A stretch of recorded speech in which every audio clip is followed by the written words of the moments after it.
Here's a tough thing to talk about, though we must.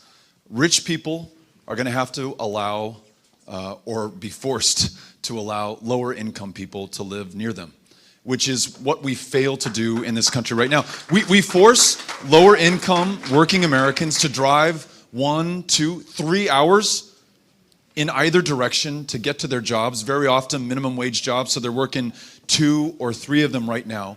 What if, as we propose to do, we invested in housing that was closer to where you work, very often mixed income housing, meaning the very wealthiest are living next to those who are not the very wealthiest in this country, to make sure that they can both afford to go to the same public schools, that we really have that as a place where in this divided country right now, you can come together without regard to your income or your race or your ethnicity or any other difference that should not matter right now.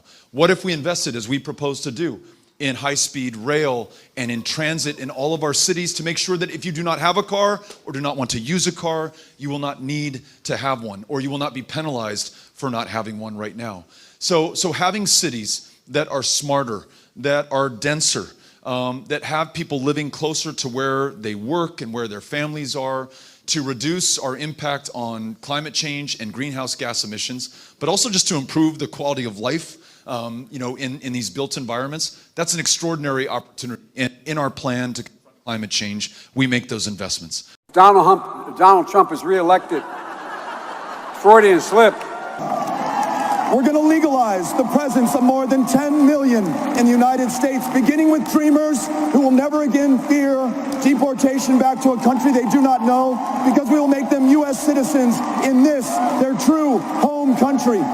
This is a country that has produced the leadership that will ensure that we not only have universal background checks and red flag laws and end the sale of those weapons of war, but that we go the necessary steps further, as politically difficult as they may be.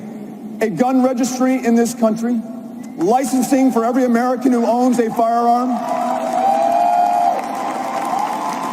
and every single one of those AR-15s and AK-47s will be bought back so they're not on our streets, not in our homes. Do not take the lives of our fellow Americans. I say this as a New Yorker to you, so proud to be here in the Granite State today. I am here to issue you a formal apology on behalf of the people of New York. I'm very sorry you ever got to know Donald Trump. He is not the best of New York.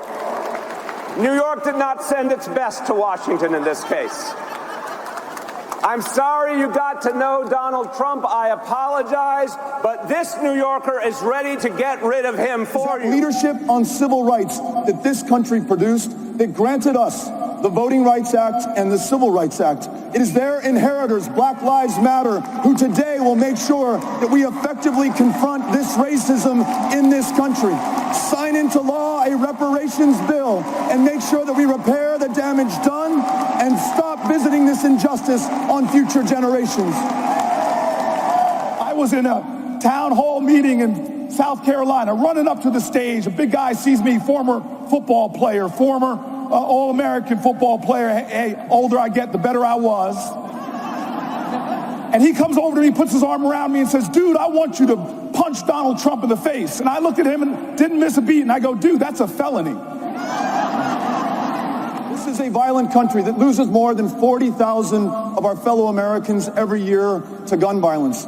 And this is a country that has been defined by foundational, systemic, endemic racism since the very founding of this country, August 20th of 1619, the first time that a kidnapped African was brought here against his will and made to serve as a slave to build the greatness and the success and the wealth of this country, which his descendants would never be able to fully participate in. This is the reality of the United States of America, and sooner or later, it was going to find us. It wasn't a matter if, it was a matter of when. And on August 3rd, it did, when a gunman who legally purchased an AK-47, a weapon designed for killing people as effectively, as efficiently, in as great a number as possible on a battlefield, drove 600 miles, fueled by that racism, that hate, that fear, and that intolerance that has always been part of this country.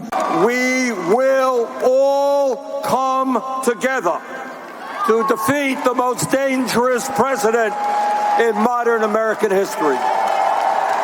We cannot continue to have a president who is corrupt, who is using his office to enrich himself and his family. We cannot continue to have a president who is a racist, a sexist, a homophobe, a xenophobe, and a religious bigot. That is not what America is about.